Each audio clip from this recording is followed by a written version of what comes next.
Voici un aperçu de ce que nous allons visiter. Une ville charmante de Belgique, c'est un pléonasme, Dinant sur la Meuse, dans la province de Namur. La ville est curieusement blottie contre une falaise, dominée par la citadelle. Et autre curiosité, une collégiale dont l'ensemble des vitraux sont parmi les plus imposants d'Europe.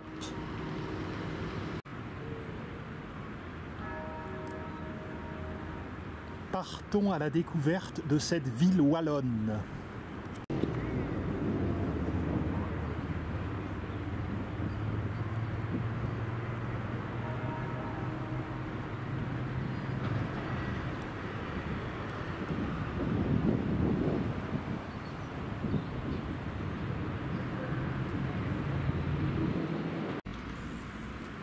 Dinant, ville de 13 700 habitants, a fait fortune dès le XIIe siècle dans le travail, le coulage du laiton, un alliage de cuivre. Et cela a donné le nom d'Inandrie. La ville a eu une histoire agitée. Elle a été pillée plusieurs fois par des rois de France comme Henri II ou Louis XIV, et il y a également eu de graves combats avec les Allemands pendant la Première Guerre mondiale notamment, où il y a eu des otages fusillés. La Meuse que vous voyez couler contribue grandement au charme de Dinant. À cet endroit, elle est assez encaissée.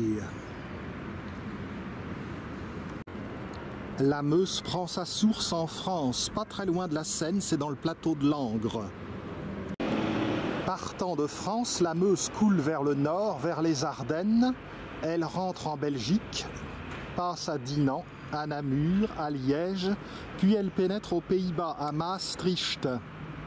Elle se dirige ensuite vers la mer du Nord où elle forme un delta avec le Rhin et l'Escaut.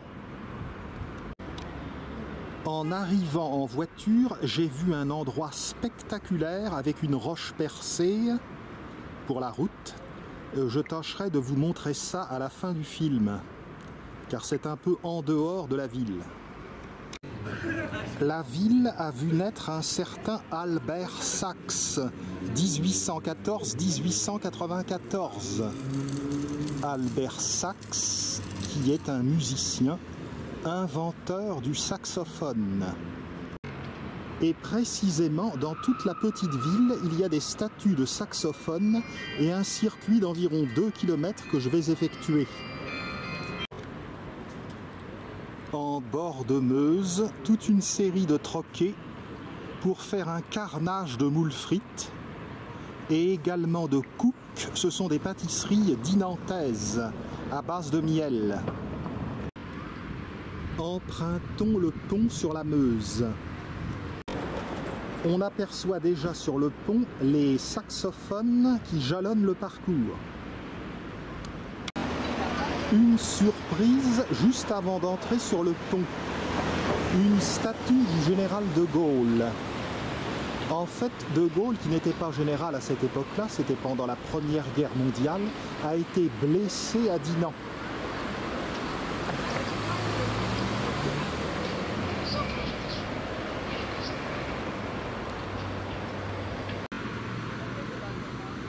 La visite est très agréable par un grand soleil de fin septembre.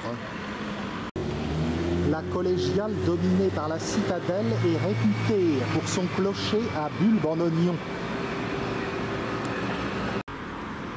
Il y avait déjà un pont à l'époque romaine. Ensuite, plusieurs ponts ont été emportés par des crues de la Meuse, notamment en 1573. Celui que vous voyez date de 1953 et il a été érigé en hommage à Charles de Gaulle.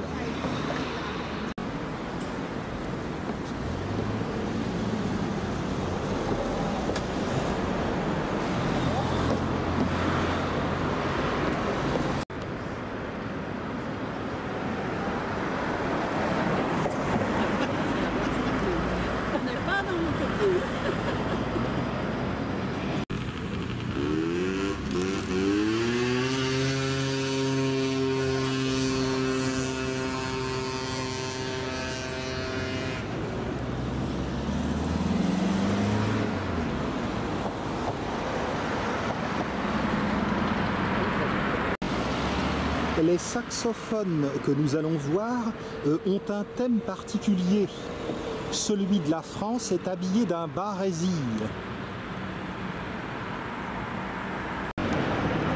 Bon, le drapeau irlandais n'a rien à voir avec Dinan, si ce n'est qu'on aime aussi la bière en Irlande.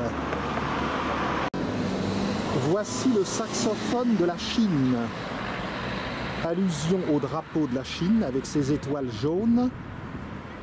Et dans le bas, on aperçoit la Grande Muraille de Chine et un panda. Le saxophone de l'Italie représente une célèbre marque de voitures italiennes.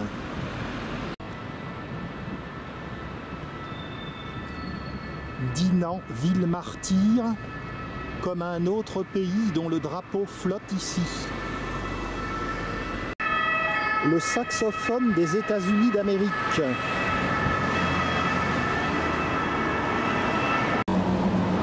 Il évoque la Louisiane.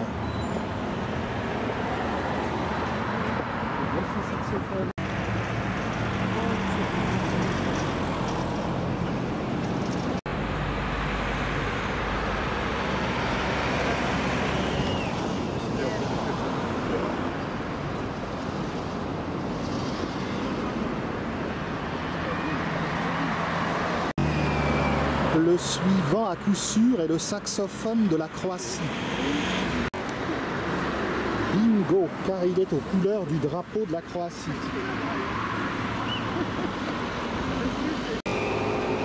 J'ai hâte de voir la collégiale, dont les verrières sont somptueuses.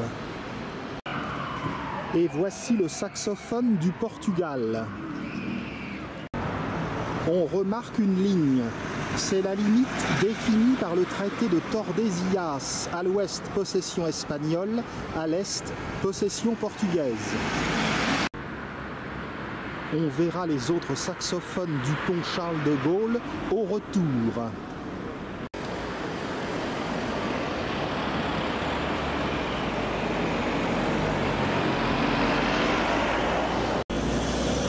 Pas mal pour une ville de 14 000 habitants. Le téléphérique de la citadelle.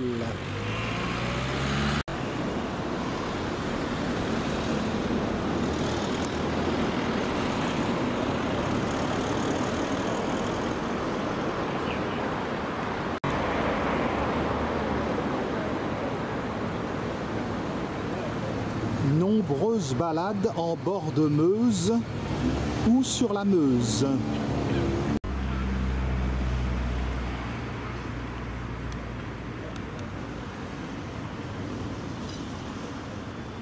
C'est rive gauche que se trouve le musée de la Leffe. Je n'ai pas prévu de le visiter, mais comme il est en hauteur, il y aura sans doute un beau panorama.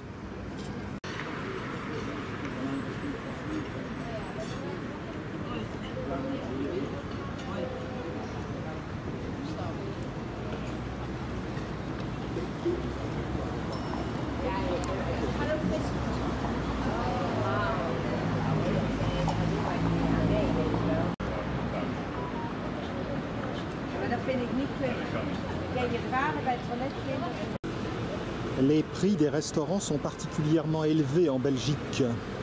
On vous fait payer l'eau, pas de carafe d'eau gratuite. Et une moule frite qui coûte 15 € en France se paye ici jusqu'à 27 et même 30 €.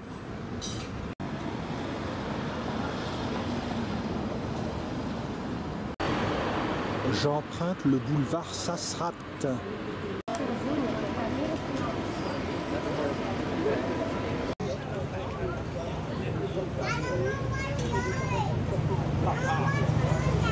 Les sculptures de saxophone pèsent 100 kg.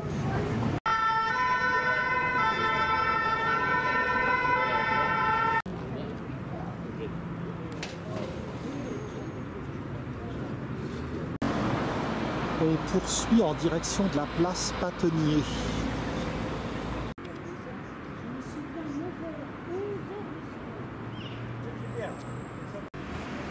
Cette maison comporte des éléments de décoration Art Nouveau.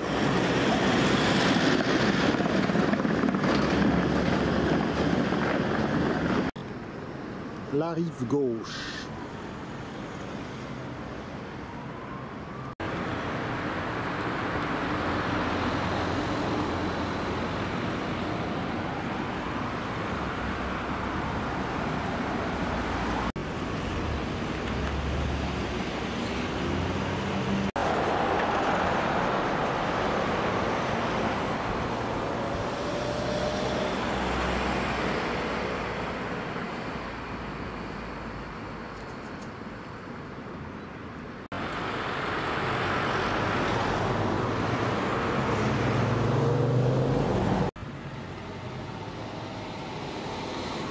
Les ruines du château de Crèvecoeur en aval.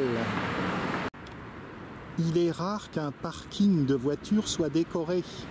Eh bien, celui-ci, le parking de la place Patonnier, l'est. Je m'avance, place Patonnier. Allons voir les saxophones. Voici une statue de Joachim Patonnier, né à Dinan en 1485. Ce peintre a composé des scènes bibliques dans des paysages mosans. Le saxophone des Pays-Bas est couvert de fleurs. La couleur noire est liée au fait que les Pays-Bas cherchaient à réaliser une tulipe noire. La tulipe noire, nom d'un roman d'Alexandre Dumas.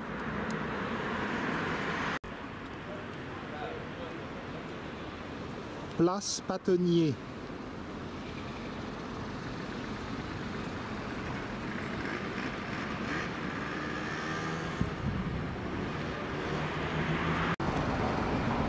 Voici un saxophone couvert de sang. Et le sang nous fait penser aux vampires, c'est le saxophone de la Roumanie. Dernier saxophone ici, celui de la Slovénie, où l'on peut voir une queue de dragon. En effet, à proximité de Ljubljana, capitale de la Slovénie, un dragon a été abattu, selon la légende.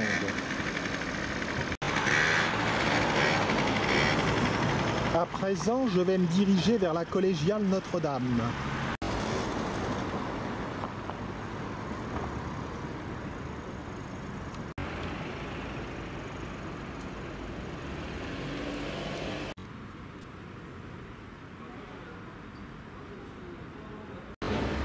Sur ce plan de ville, on se rend compte que Dinan est une ville tout en longueur. En effet, elle est bloquée dans son extension par la falaise. La rue Adolphe Sax, où je m'engage, est réputée pour être l'une des plus commerçantes de la ville.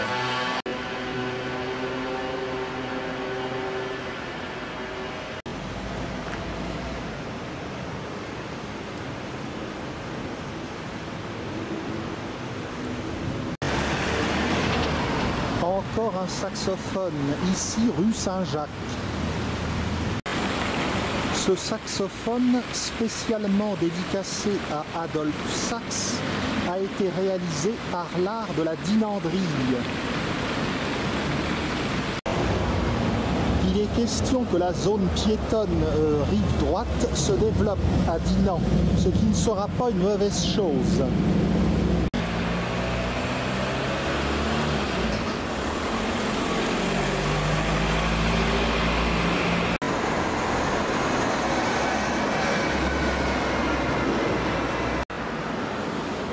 Sur la place Victor Collard où j'arrive, on aperçoit la citadelle.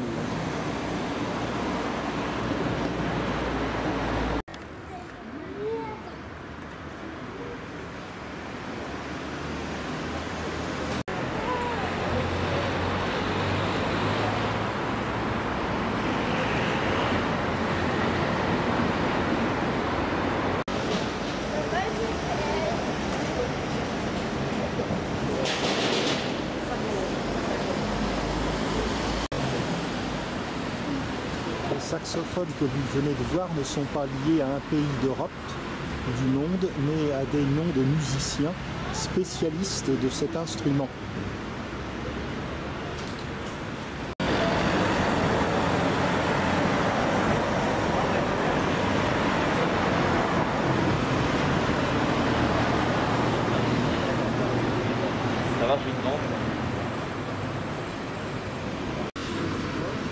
un banc public une représentation d'Adolphe Sax.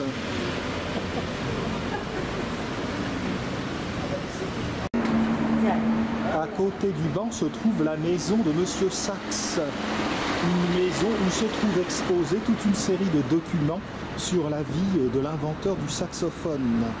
Cependant, ce n'est pas sa maison natale, elle se trouvait à proximité. Cet Adolphe-là a été plus utile à l'humanité qu'un autre Adolphe, si vous voyez ce que je veux dire.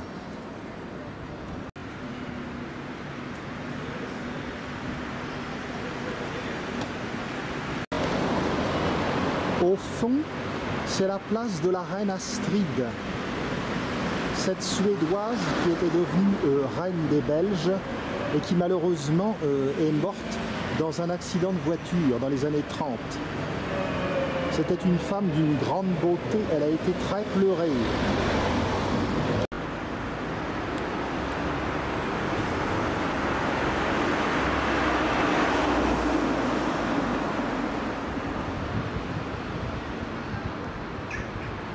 À présent, nous sommes en vue de la collégiale Notre-Dame. Il y avait déjà ici une collégiale au Xe siècle, mais l'édifice que vous voyez est bien évidemment plus moderne.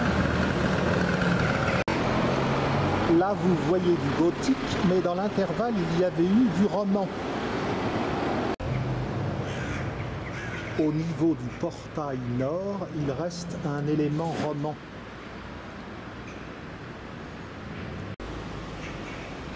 La collégiale n'est pas encastrée dans la roche, mais elle est vraiment juste à côté.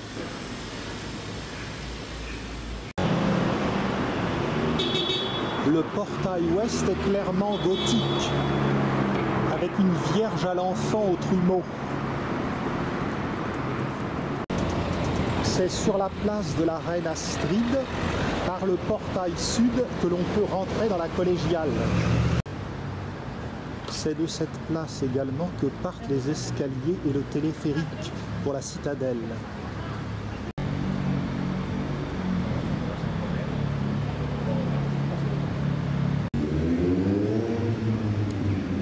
On se rend compte de l'importance des verrières.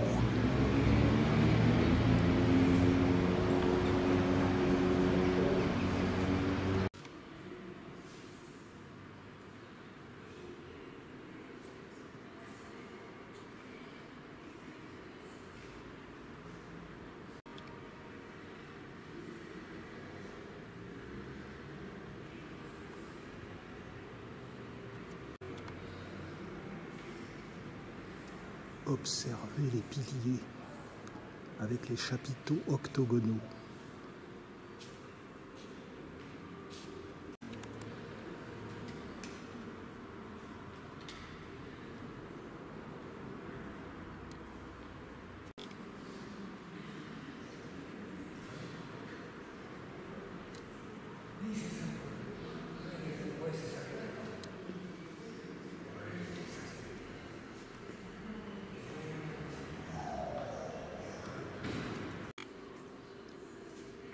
Voici Saint-Perpète. Un nom, un prénom qui me semble un peu lourd à porter. Dans la collégiale, un appareillage pédagogique explique la fabrication des cooks dont je vous ai parlé en début de film. Ces gâteaux au miel qui sont en fait préparés dans des moules, ce qui permet de leur donner une jolie décoration.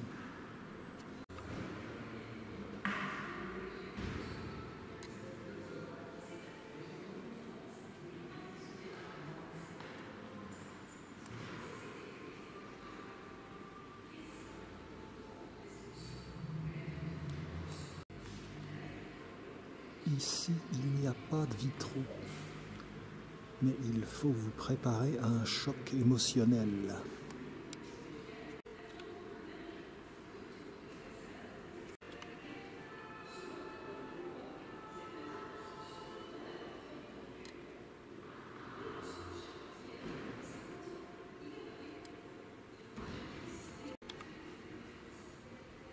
Le cœur.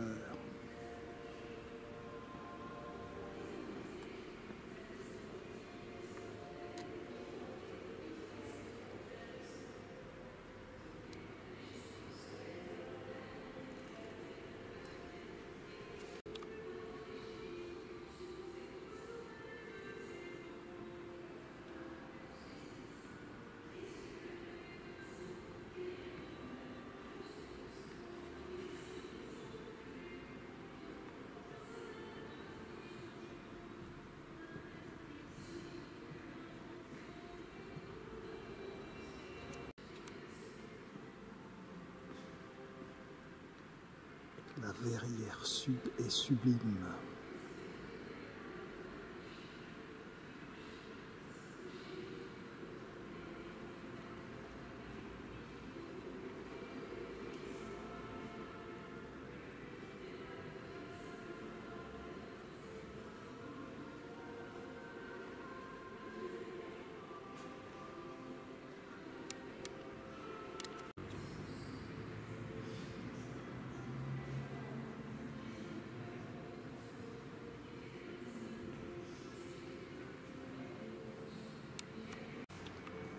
Le triforium est surmonté de fenêtres hautes de style gothique flamboyant. Le déambulatoire du chœur est dépourvu de chapelle. La collégiale actuelle a été construite entre le XIIIe et la fin du XIVe siècle, dans un style venu de Bourgogne et de Champagne.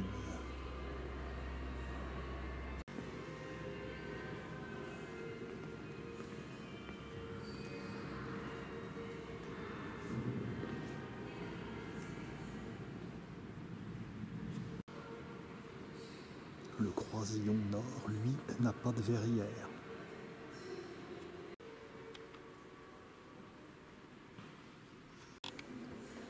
Magnifique rétable au niveau du chœur.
Oui, mais il va falloir encore repousser l'âge du départ en retraite.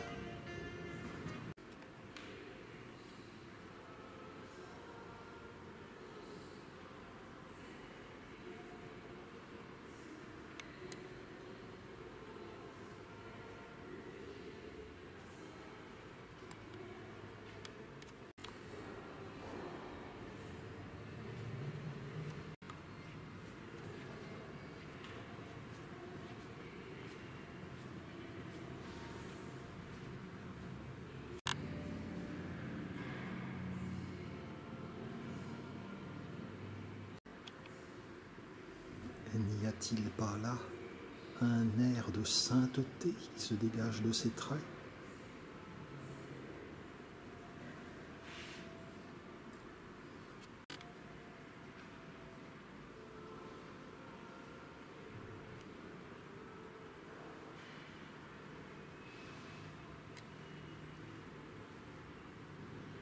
Le déambulatoire est d'une beauté prenante. Elle est bonne celle-là, ce brave Charles le Téméraire avait brûlé la ville en 1466. De la même manière, en 1675 et en 1692, les troupes françaises ont joyeusement massacré à Dinan.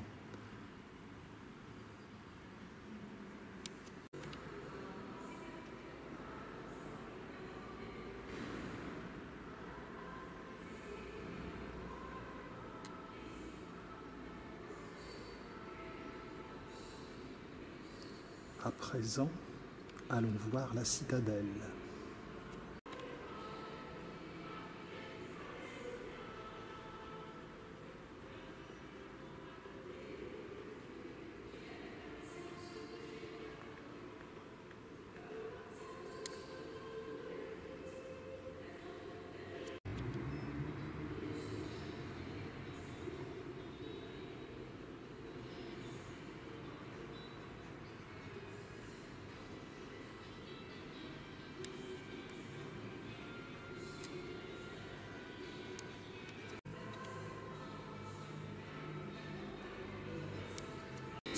Niché au creux de la vallée de la Meuse, s'étend sur une chapelle avec son hôtel de ville, sa citadelle et sa...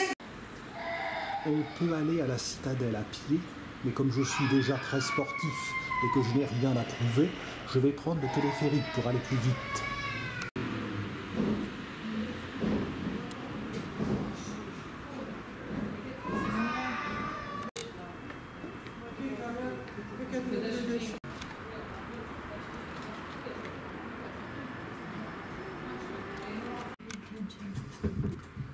Me voici dans la cabine du téléphérique.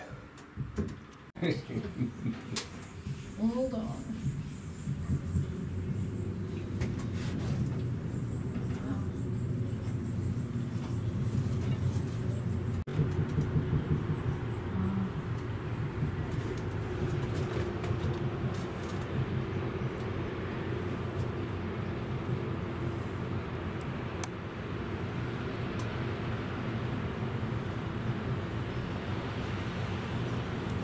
We do have those little boats, Bill. We rent them, I guess. That's crazy.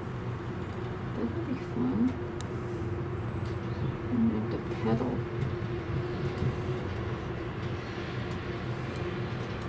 Wow, look at all them. I can do the steps.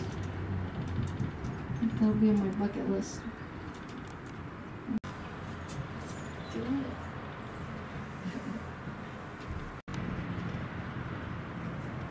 Vue merveilleuse sur la Meuse, où l'on voit qu'une ville de 14 000 habitants, ça n'est pas si petit. J'ai vraiment de la chance qu'il fasse si beau pour visiter Dinan. J'en avais gardé un souvenir ébloui quand j'étais enfant et que j'avais visité la ville avec mes parents. Il y a un parcours fléché en 14 points.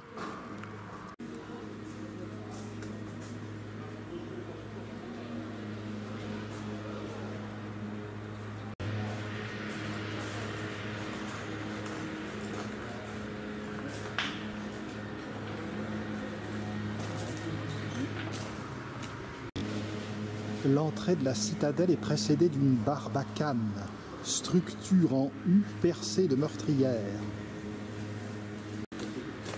Il y avait autrefois un pont, mais l'espace a été rebouché. Les murs ont une épaisseur de 2 mètres. Leuk, nom néerlandais de Liège.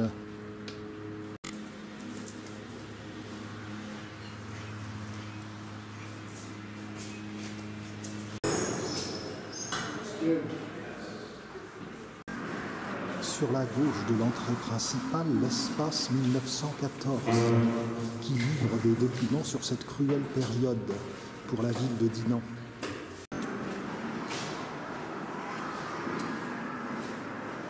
Dinan, en 1914.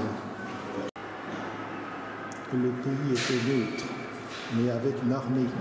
L'Allemagne a violé cette neutralité. La citadelle. Ce panneau explicatif indique qu'entre le 6 et le 23 août, la ville fut investie par les Allemands, reprise par les Français et à nouveau prise par les Allemands.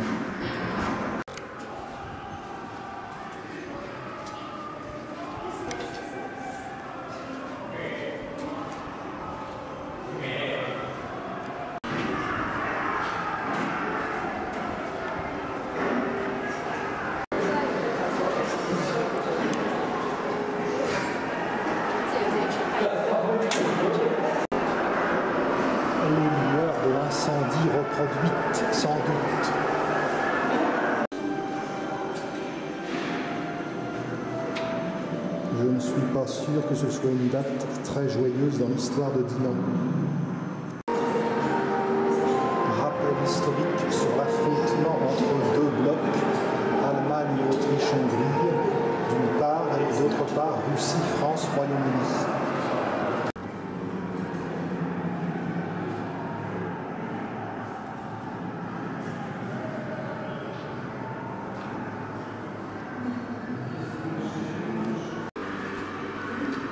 Ici, des documents terribles contre l'assassinat de François Ferdinand à Sarajevo, le déclenchement de la Première Guerre mondiale, les premiers combats.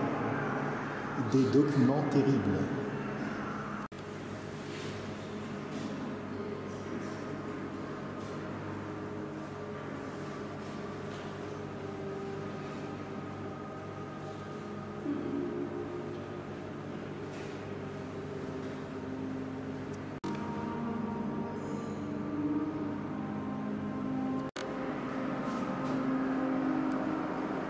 Les troupes françaises se retranchent sur la rive gauche. Le 15 août, les Allemands arrivent. Ils bombardent la citadelle, où étaient encore quelques Français.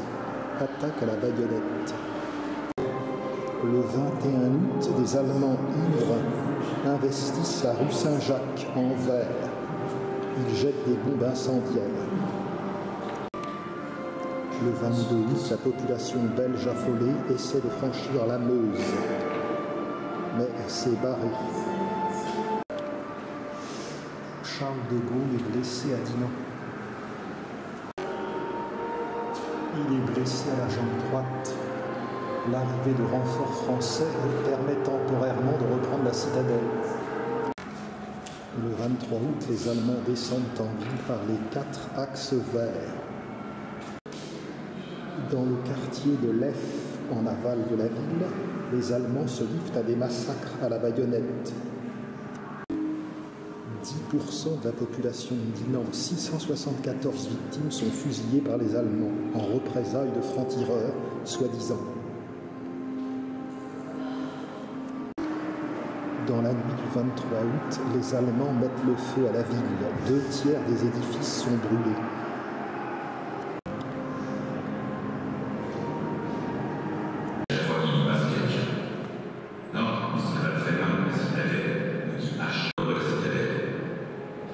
Il y a mis notamment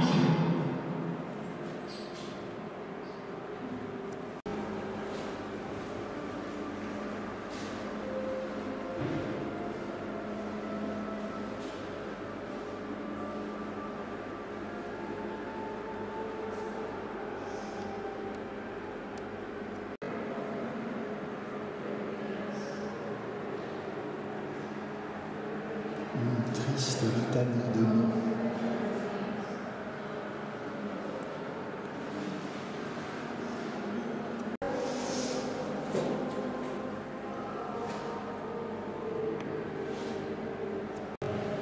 Le 15 août 1914, des soldats français et les soldats allemands se sont littéralement entretués pour la possession de la citadelle. Pourquoi les Allemands ont-ils détruit la ville? Ce sont les Français qui ont défendu Dinan et non l'armée belge.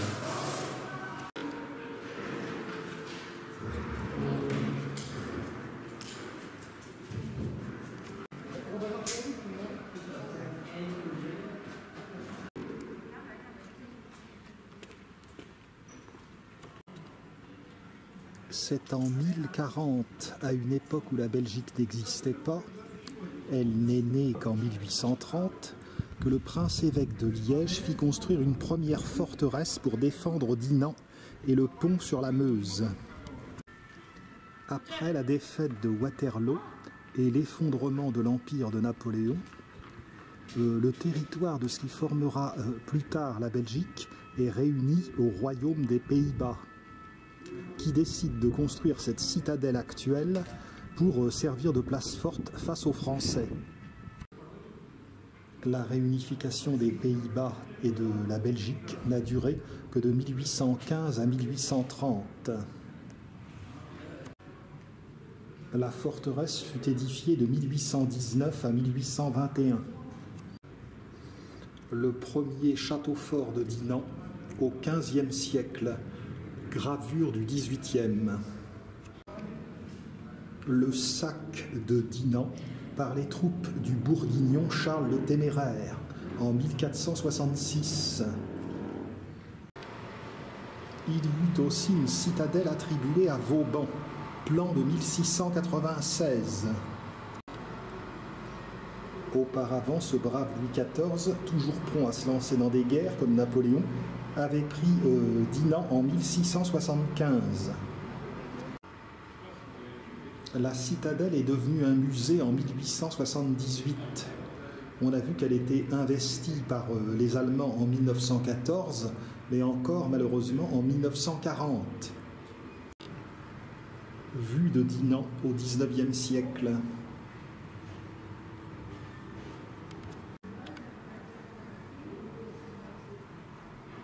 Le clocher à bulbe est légèrement grossi. Sur cette dramatique photo d'août 1914, on voit que le pont a été détruit et la collégiale a perdu son clocher. Il faut d'ailleurs savoir que le carillon détruit par les Allemands en 1914 n'a été reposé qu'en 2014, 100 ans plus tard.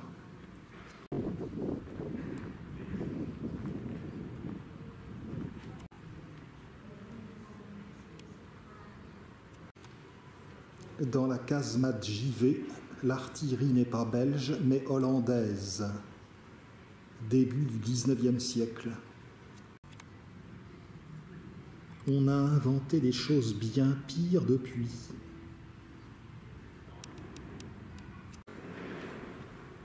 Et le plus affreux, c'est que l'on se vante de leurs performances.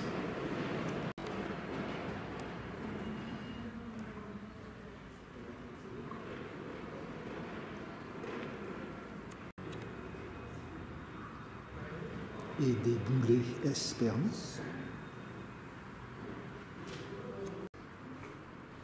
Ce sinistre attirail m'a l'air plus récent, mais je ne suis pas militaire de formation.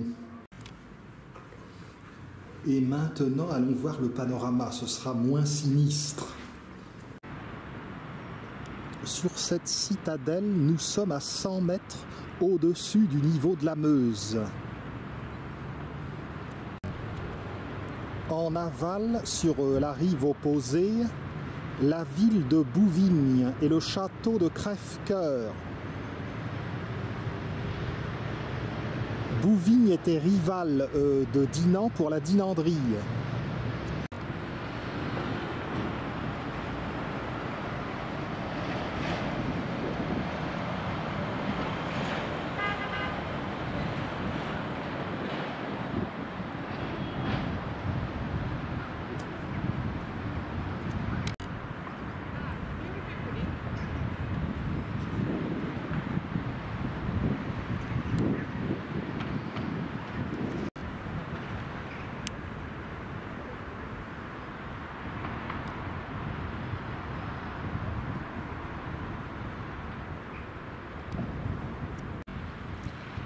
Sur la rive opposée, dans la pénombre, le musée de la bière, musée de la Leffe.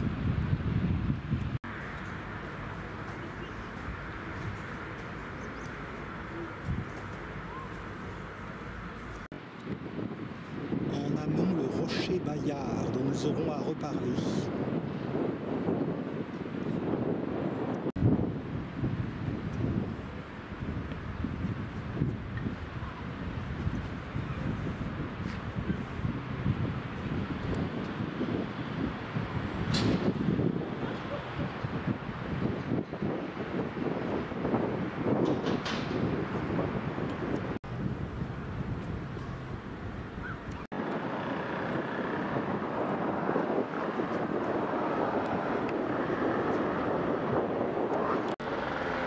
J'ai pris une option pour faire une croisière sur la Meuse demain et il devrait faire beau également.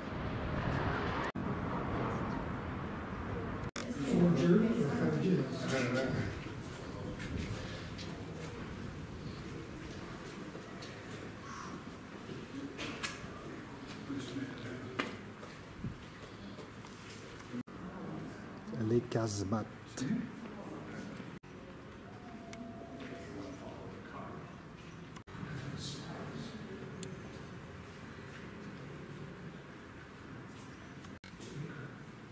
Une cuisine hollandaise.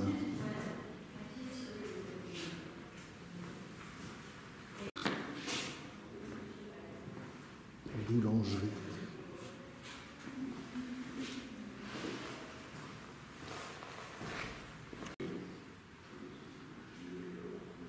Du pain au gouda.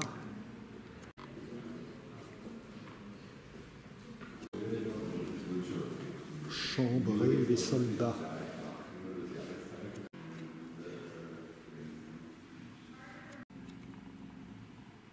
Drôle de doudou. Les dates importantes de l'histoire de Dinan. C'est en 1255 que Henri III de Gueldre, prince-évêque de Liège, donne aux Dinantais le privilège de travailler le cuivre, début de la dinanderie. Patatras, en 1466, Charles le Téméraire, duc de Bourgogne, met à sac la ville. Il la ruine en tuant les artisans de la dinanderie. En 1582, la ville a retrouvé sa richesse. Le prince-évêque de Liège, Ernest de Bavière, fait sa joyeuse entrée dans la ville. En 1692, Louis XIV installe sa cour à Dinan, qui était française depuis quelque temps. Il fait le siège de Namur, mais le siège de la ville dure plus longtemps que prévu à cause de la pluie. Son épouse morganatique, Madame de Maintenon, parcourt la région dans ce carrosse. Le drapeau de l'Allemagne impériale, le drapeau qui existait jusqu'en 1918. Et ceci, c'est plus précisément le drapeau de la marine impériale.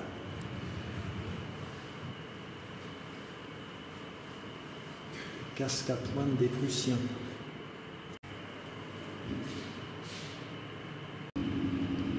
Des tromblons.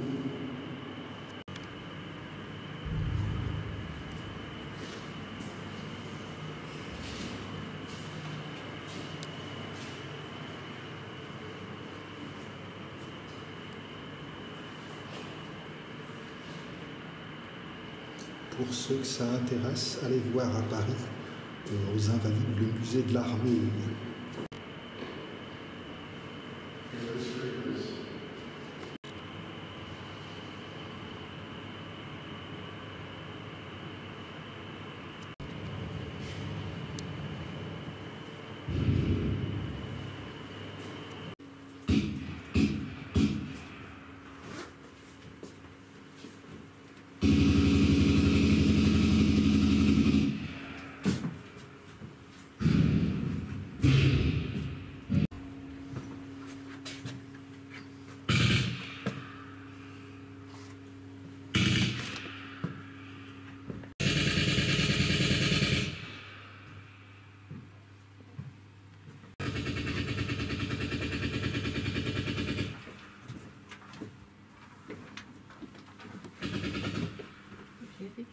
Yeah, It's loose, be careful. Everything's sideways because this was bombed. So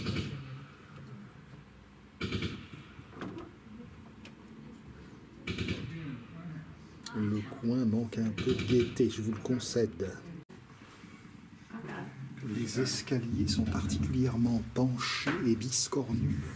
Et une pancarte prévenait au départ que les personnes ayant des problèmes d'oreille interne pouvaient chanter ce passage. Est-ce que dans les tranchées, les espaces étaient aussi inclinés que cela? Moi qui d'ordinaire n'ai pas le vertige, je suis très incommodé par ce plan incliné. Est-ce que je ressentirais la même chose si je montais sur la tour de Pise?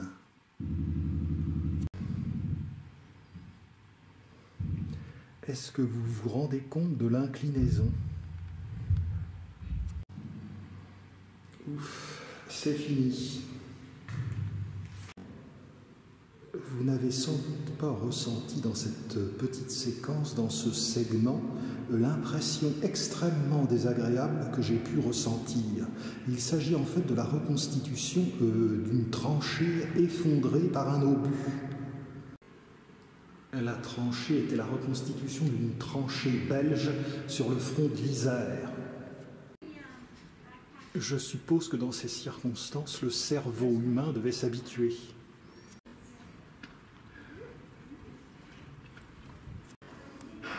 Sur la gauche, un musée de l'école royale des sous-officiers de Dinan. Les officiers francophones de Belgique étaient formés à Dinan jusqu'en 2007.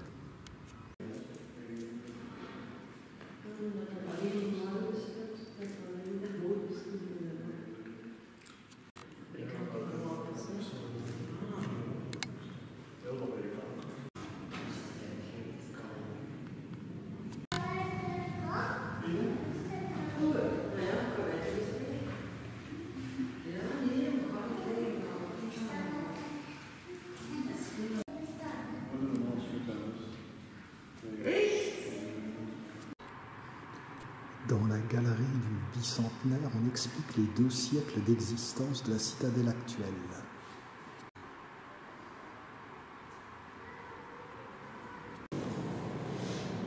Reproduction du combat du 15 août 1914.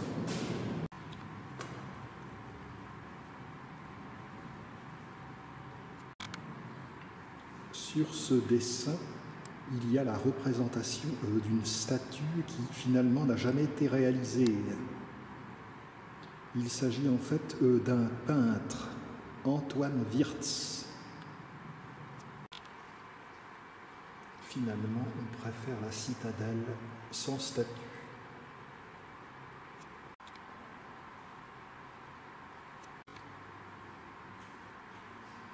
Pour le second film, vraiment un temps magnifique pour visiter Dinan.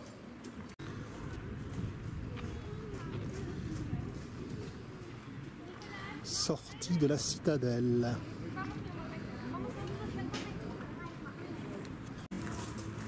Voici un bombardier à réaction, aux couleurs belges. Si les villes de Flandre sont magnifiques, il faut reconnaître que certaines villes de Wallonie le sont également.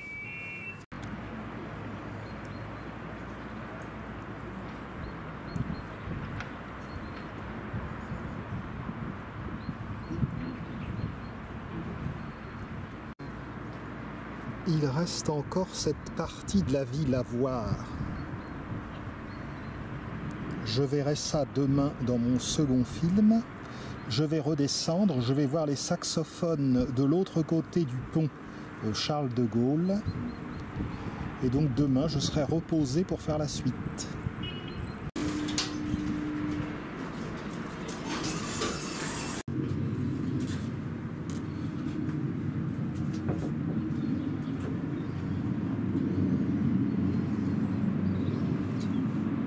Bonjour à Leslie. Je crois que ça me fait très plaisir. 254. D'accord. Et tu connais? Ouais, parce qu'elle demande de la nouvelle aujourd'hui. C'est plus ça. Ah non, ça reste pas. Maintenant, c'est mieux.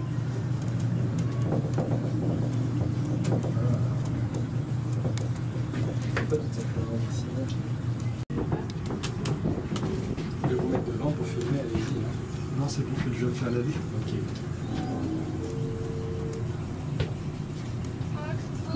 Ça va et toi? Je me demandais si tu étais là, si tu avais envie de repasser un petit coup pour discuter de nouveau.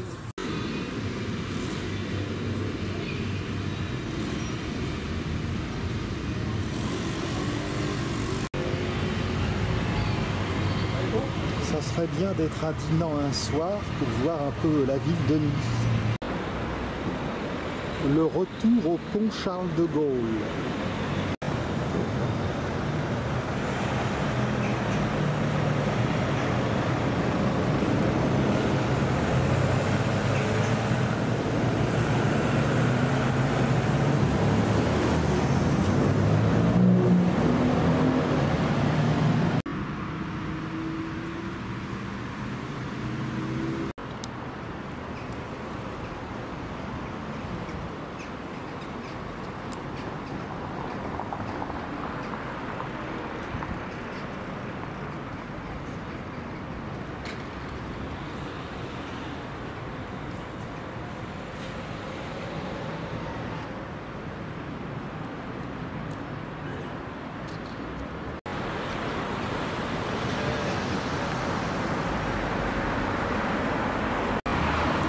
sur le pont le saxophone de l'Allemagne, avec une référence à la Mannschaft, l'équipe nationale allemande.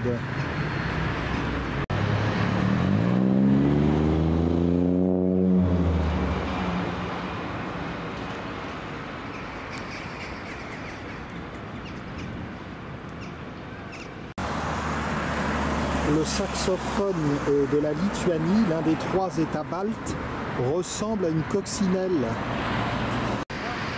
Autrefois, celui de la Lituanie se trouvait place Patenier. Il représentait des ballons de rugby, mais apparemment ce n'est plus le cas maintenant.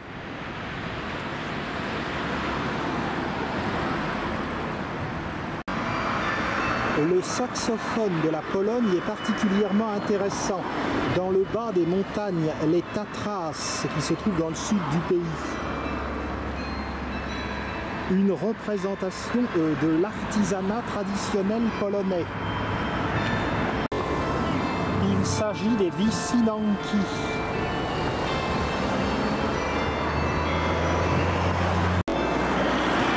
Le saxophone de l'Autriche est dédié au monde du cristal. Le saxophone du Royaume-Uni, allusion au mouvement punk. Le chardon d'Écosse, le poireau du Pays de Galles, la rose des Tudors et donc de l'Angleterre.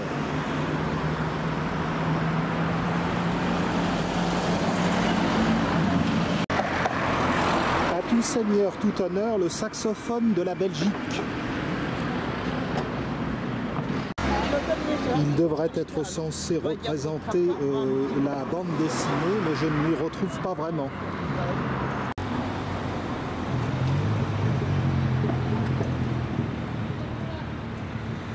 Il y a encore d'autres pays européens, Hongrie, Bulgarie, etc. Ils sont disséminés dans le restant de la ville, nous verrons ça demain. Ce matin, j'ai eu l'occasion de passer en voiture dans cette ville, dans cette partie de la ville, et je peux vous dire qu'il y a encore à voir. Voilà, si vous êtes parvenu jusqu'à ce point du film, je vous félicite pour votre indulgence, pour votre patience. Même si j'ai été aidé par la splendeur de cette magnifique ville. Il faudra compter 3/4 d'heure demain pour faire la balade sur la Meuse. Ça me laissera largement le temps en matinée de compléter mon film de Dinan.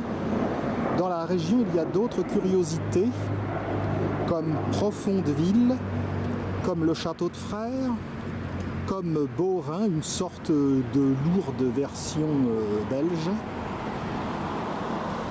Je n'aurai vraisemblablement pas le temps de tout faire.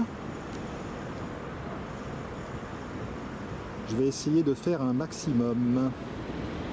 À très bientôt, avec plaisir.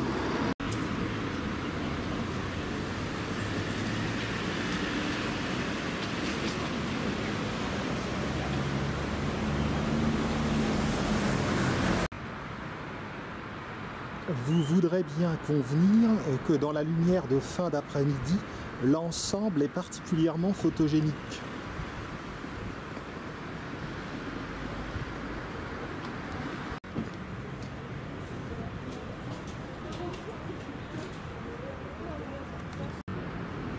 Sur le quai, juste à côté de l'office de tourisme, le saxophone de la Bulgarie, aux couleurs noir et blanc, comme les jeux d'échecs, en allusion à un célèbre joueur bulgare, Veselin Topalov. Et contre l'office de tourisme, le saxophone de Malte.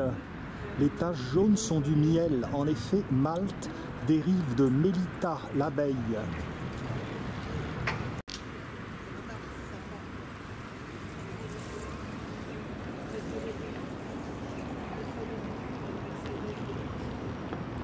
Dans la direction de Namur.